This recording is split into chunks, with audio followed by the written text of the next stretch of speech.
The Baodingshan Buddhist caves, located 20 kilometers northeast of Dazu, were carved between 1179 and 1249 AD during the Southern Song dynasty, under the guidance of monk Zhao Zhifeng. They date back to the Qing dynasty and beyond.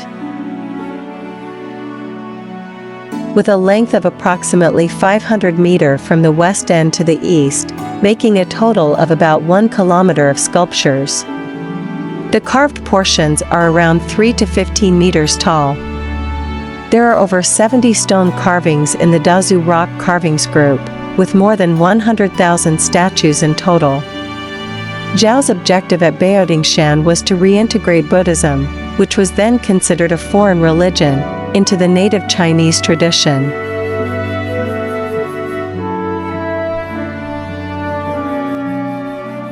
Confucian scholars had criticized Buddhism for not showing respect to parents, but Zhao countered this claim through several reliefs at this site.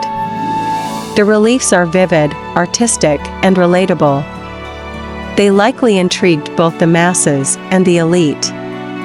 Many scenes feature everyday people in commonplace situations, making them useful as parables or teaching aids. They show Zhao's religious beliefs in a clear and unforgettable manner, first for the monks who were trained at the location, and still for visitors today.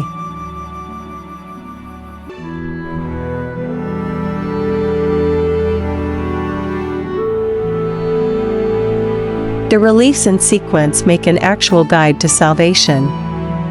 Firstly, he reflects on the life of Shakyamuni through the parinirvana and birth reliefs, and the doctrine of karma through the wheel of reincarnation. Secondly, he encourages positive actions with the parental and filial kindness reliefs, while discouraging negative actions with the hell reliefs. Lastly, he promotes different types of worship, such as Huayun, Pure Land, and esoteric reliefs, and meditation with the ox herding parable.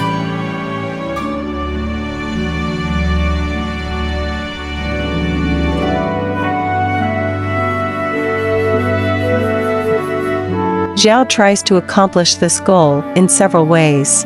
By doing so, Zhao supports the Mahayana belief that every person can be saved using various methods as required.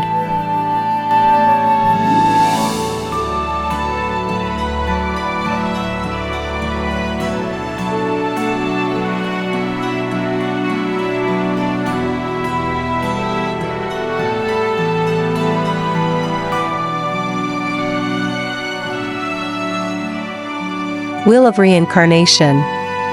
The Great Wheel of Rebirth represents the Buddhist belief of karma, an uninterrupted cycle of being reborn into higher or lower life forms based on past actions. In the sculpture, the demon Mara depicts existence as he clutches the wheel with his jaws and arms. Below the wheel is upheld by personified forms of greed, evil, foolishness, a monkey, and lust, a woman. 6 rays of light emanate from a wheel, representing the enlightenment that all Buddhists strive for. This enlightenment offers a way to break the cycle of birth and death. At the center of the wheel is a meditating figure named Zhao Zhifeng. The 6 rays of light emanating from Zhao divide the innermost circle of the wheel into 6 traditional realms of reincarnation. These realms, going clockwise from the top, are gods, men, hungry ghosts, hell, animals, and demigods, also called Asura. The middle ring shows the sequence of causes, called links of dependent origination, in Buddhist philosophy: ignorance, sickness, death, old age, desire. The outer ring depicts different rebirths of people and animals. The 1,000-armed Avalokiteshvara relief portrays the deity surrounded by an aureole made up of his 1,000 hands, which empower him to rescue living beings across the globe. The artwork measures 7.2 meters in height and 12.5 meters in width. Surprisingly, someone has actually counted all the hands. There are 1,007, but not 1,000.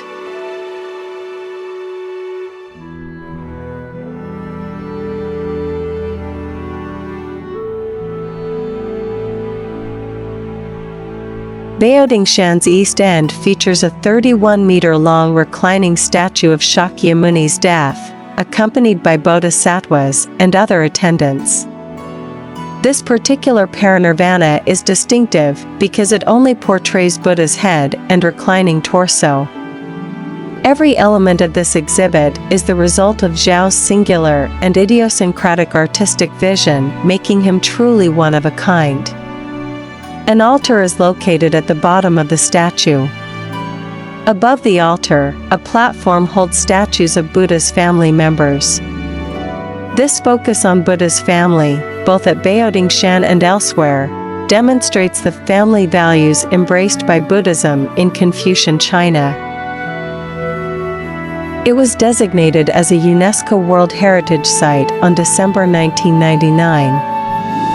This registration recognizes the site's compliance with the evaluation criteria for World Heritage status. Represents a special work of art that shows the creative skills of its maker. It can greatly affect the development of architecture, monuments, town planning, or landscape design during a particular period or in a specific cultural area. It can also show a unique testimony to a disappeared civilization or cultural tradition.